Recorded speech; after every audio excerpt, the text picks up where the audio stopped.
श्वेता जी ने जैसे कि पिछले कई भागों में हर बार एक कुछ नए खुलासे करते गए, इस बार श्वेता जी किन खुलासों को लेकर हमारे सामने आई हैं, श्वेता जी से बात करते हैं। श्वेता जी, हम जानना चाहेंगे आपसे। उसके बाद वहाँ का होने के बाद जब हम नागपुर आए तो नागपुर में हम लोग वहाँ गए उस एड्रेस पे जो एड्रेस देकर आवेदन भरा गया है, यानी अब इस पेरेंट से मिलने की बात आ गई। जब हम लोग उस एड्रेस पे गए, हमारी पूरी टीम लेके, साथ में जो रिपोर्टर्स लोग थे वो भी थे हमारे साथ, जो हमारे साथ दुर्ग की मीटिंग में भी गए थे। और हम लोग यहाँ जब गए तो हमने ये पाया कि जो एड्रेस दिया हुआ है वो एड्रेस तो है वहाँ पर, मगर इन लोगों को वहाँ कोई जानता नहीं, क्योंकि ये वहाँ रहते ही नहीं हैं। तो आप इस केस में देखिए कि बच्ची का बर्थ सर्टिफिकेट तो नकली है ही है, साथ ही एड्रेस भी जो है वो नकली बनाया गया है। रजिस्टर्ड रेंट एग्रीमेंट जब हमने चेक किया तो हमने उसमें ये पाया कि फादर का जो आधार कार्ड है, जो रेंट एग्रीमेंट बनाते वक्त उन्होंने लगाया है, बच्ची का बर्थ सर्टिफिकेट, इन सारी चीज़ों पे जो एड्रेस दिया हुआ है, जो कि उनका ओरिजिनल एड्रेस है, वो कोई मसूरी अपार्टमेंट का सदर का एड्रेस है। तो यानी इनका रहना है मसूरी अपार्टमेंट सदर।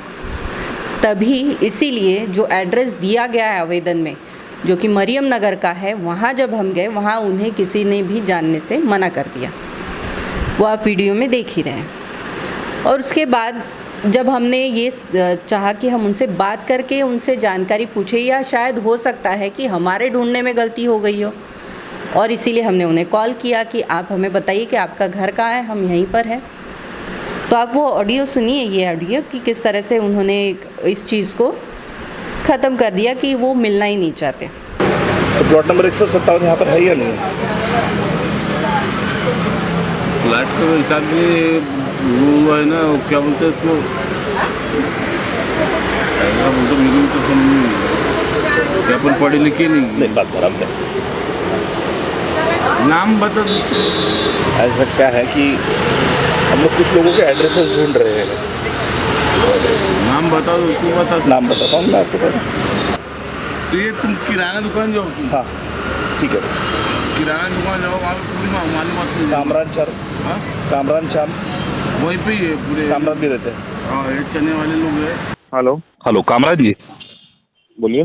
सर, पत्रकार ओमराज सरदार बोल रहा हूँ। हाँ बोलिए। सर, मैं आरटी के ऊपर कुछ काम कर रहा था। हाँ। तो जब मैंने आपका एड्रेस मरियम नगर में ढूंढा तो मुझे मिला नहीं। आप पत्रकार बात कर रहे हैं? हाँ जी। आपको अथॉरिटी किसने दिया आरटी के काम में दखल अंदाजी करने की? अथॉरिटी किसने दिया जी, ये पूछने वाले आप कौन है सर? आप मेरे को कॉल कर रहे हैं, मेरी पर्सनल डिटेल पूछ रहे हैं ना? हाँ जी।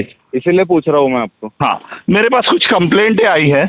अच्छा, उसके बदौलत मैं काम कर रहा हूँ। मैं भी ऐसे ही उठे सुठे किसी में भी हाथ नहीं डालता हूँ। जी, तो बोलिए ना, आगे बोलिए। कहाँ पर मिल सकते हैं आप मुझे? मैं काहे के लिए मिलूंगा जी आपको? मुझे आपसे डिटेल्स लेने के थे। काहे की डिटेल्स? आपके बच्चे के बारे में। आप होते कौन मेरे डिटेल्स लेने वाले? चलिए, अगर आप ऐसे डिटेल नहीं दे रहे तो फिर मैं मेरी तरीके से लेता हूँ। ठीक है ना, ले लीजिए।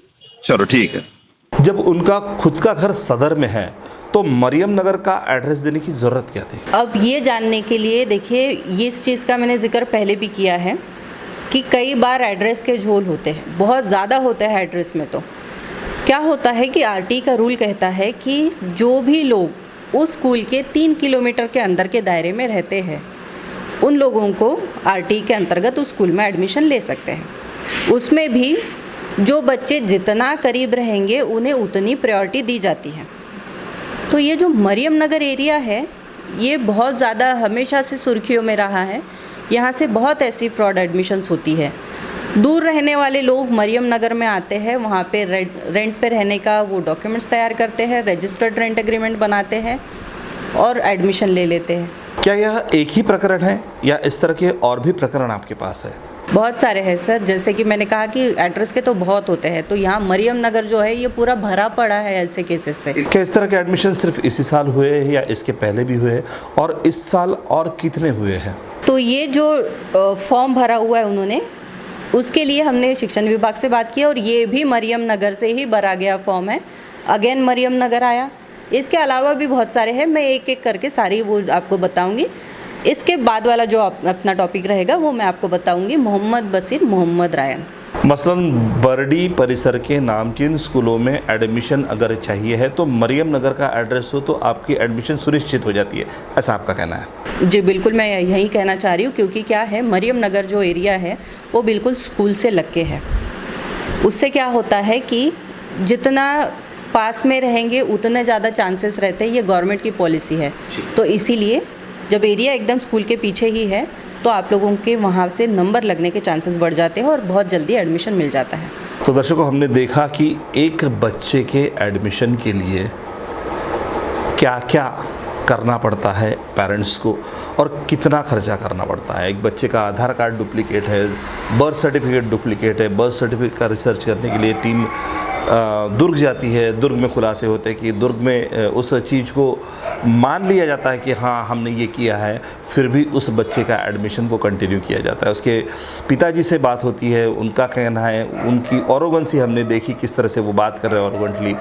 जिस एरिया का एड्रेस दिया गया उस एरिया में लोग नहीं बोल पा रहे हैं, तो कितना जंजाल बना हुआ है, कितना एक गिरफ्त में लोग हैं और किस तरह से ये फ्रॉड हमारे आगे आ रहा है, ये हमने देखा। वक्त तो चला है यहाँ पे रुकने का, तो दर्शकों आज हम यहीं रुकते हैं। कुछ नए खुलासों को लेके हम लोग अगले भाग में आपके सामने। जी, जैसे कि मैंने आपको बताया था कि अभी हमने शिक्षण विभाग के पास एक और केस दिया था जो कि है मोहम्मद बशीर मोहम्मद रायन।